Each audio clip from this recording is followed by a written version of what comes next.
बढ़ती गति, constant circular motion. हम इस चीज़ पर विचार करें कि कोई व्यक्ति है वो यहाँ से दौड़ना प्रारंभ करता है, इस दिशा में सीधा जाता है, इसके बाद इधर जाता है, फिर वापस इधर आकर के फिर वापस उसी पॉइंट पर आ जाता है जहाँ से वो चला था। तो इस पॉइंट इसके बारे में देखेंगे, व्यक्ति इधर जाता है, फिर इधर, फिर इधर, फिर इधर, तो उसको हर कोने पे मुड़ने के लिए दिशा बदलनी पड़ती है। बेग भले ही एक समान चाल से चल रहा हो, यहाँ जा रहा था तो इसका बेग या चाल एक ही बात है, सीधा जा रहा है। जैसे ही मुड़ता है तो मुड़ने पर क्या होगा कि मुड़ने पर उसको जो है अपनी दिशा भी बदलनी पड़ रही है। तो बेग सदिश राशि है तो बेग में परिवर्तन आएगा, चाल वही बनी रहे भले ही। इसी तरह से फिर दूसरे कोने पर आएगा, यहाँ भी उसे दिशा परिवर्तन करना पड़ेगा, यहाँ भी दिशा परिवर्तन करना पड़ेगा, वापस उसी जगह आ गया। इसी तरह से मान लो तो हमने 4 जगह मोड़ा और भी षटभुज की आकृति में करा देते, 6 जगह मोड़ना पड़ता। एक अष्टभुजाकार आकृति के किसी क्षेत्र में कोई दौड़ रहा है तो 8 जगह अपनी दिशा मोड़ेगा। इसी तरह से यदि कोई ऐसा है वो हर जगह मोड़ता है अपनी दिशा, तो इसका मतलब वो वृत्ताकार पथ पर गति कर रहा है। ये इसके प्रत्येक पॉइंट पर गति की दिशा बदलती चली जाती है। तो यहाँ पर हम अपनी चाल की बात करेंगे, ये वृत्ताकार गति होगी। जैसे अब एक रस्सी में किसी भी पत्थर या डेले को बांध लें और उसको इस तरह से घुमाएं, तो सेंटर हो गया जहाँ पर हमने पकड़ रखा है, जितनी लंबी रस्सी है उतनी त्रिज्या हो गई, इस तरह से ये घूमता रहेगा, ऐसे ही तो घूमेगा। तो यदि हम बात करें कि ये हमारा जो भी वस्तु घूम रही है ये वृत्ताकार गति हो गई अब ये, तो इस गति को हम वृत्तीय गति कहेंगे। और यदि इसकी दिशा तो बदल रही है, हर क्षण बदल रही है। यहाँ पर हम देखेंगे तो चाल एक समान थी, कोने पे बदलनी पड़ी, ये तो क्या हर जगह बदल रहा है। तो इसका मतलब वैसे यदि हम देखेंगे तो टोटल हमारी हर जगह बदल रही है, चाल भी एक सी है, तो इसका मतलब वो हमारी एक समान चाल कहलाएगी। और वृत्तीय गति हो रही तो एक समान वृत्तीय गति हो गई, मतलब चाल में कोई परिवर्तन नहीं आना। और मान लो वो चाल वी है, वी वेग से कोई वस्तु गतिमान है, मान लो इधर दौड़ रही है, जैसे कोई दौड़ रहा है, तो ये वेग हमारा वी हो गया। तो यहाँ पर यदि हम देखें कि कोई व्यक्ति यहाँ से चला और घूम करके यहीं पर आ गया और टोटल टाइम उसने टी लिया, स्मॉल टी, यहाँ पर ये टाइम ध्यान रखना है, ये एक चक्कर का समय है, एक आवर्त का समय है, इसलिए इस समय को हम आवर्तकाल भी कहेंगे। ठीक है, तो ये चाल हो गई v और आवर्तकाल t।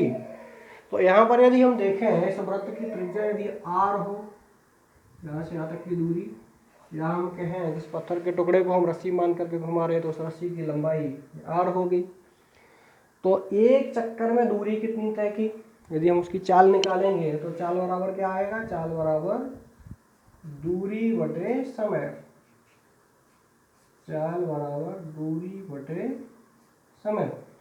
चाल भी है, दूरी कितनी तय की, विस्थापन यदि बात करें तो उसी जगह से चला और उसी जगह का विस्थापन तो शून्य हो गया, इसलिए हमने बेग नहीं निकाला, बेग बराबर विस्थापन बटे समय होता है। दूरी तो कितनी दूरी तय की उसने, यहाँ से यहाँ तक,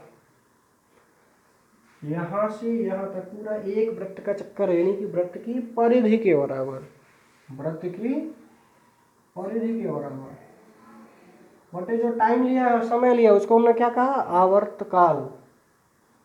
टाइम मान लो टी है, ये आवर्तकाल, ये एक चक्कर का समय है। वृत्त की परिधि कितनी होती है, परिधि का सूत्र होता है 2 पाई r, तो ये हो गया 2 पाई इंटू त्रिज्या, त्रिज्या आ रही है तो 2 पाई r बटे टी। तो यहाँ पर चाल का हमारा सूत्र आ गया v बराबर 2 पाई r बटे टी। टी होता तो टी इधर लाते तो v इंटू टी बराबर 2 पाई r हो जाता, और टी का मान निकालते तो 2 पाई r और v चला जाता बटे में, तो 2 पाई r बटे टी। तो जो आवर्तकाल आता वो कितना आ जाता, 2 पाई r बटे v आवर्तकाल, यानी कि टी बराबर क्या आता, 2 पाई r अपॉन v, और v निकालना है तो 2 पाई r बटे टी। तो ये हमारा हो गया। यहाँ से हम किसी भी वस्तु का एक चक्कर का टाइम भी निकाल सकते हैं, या यदि टाइम पता है तो चाल निकाल सकते हैं। इसकी आवश्यकता कहाँ पड़ेगी, जैसे हम लोगों को पता है कि हमारी पृथ्वी सूर्य के चारों ओर घूमती है, तो हम मान सकते हैं कि वो वृत्ताकार पथ पर घूमती है। सूर्य यहाँ पर है, ये हमारा सूर्य है, ये पृथ्वी है, अर्थ इस तरह से घूम रही है। और अब मुझे पता है घूमने का समय है कि पृथ्वी सूर्य के चारों ओर एक वर्ष में चक्कर लगाती है। एक चक्कर लगाने में 1 वर्ष का टाइम लगता है, तो मुझे टाइम पता है 1 वर्ष।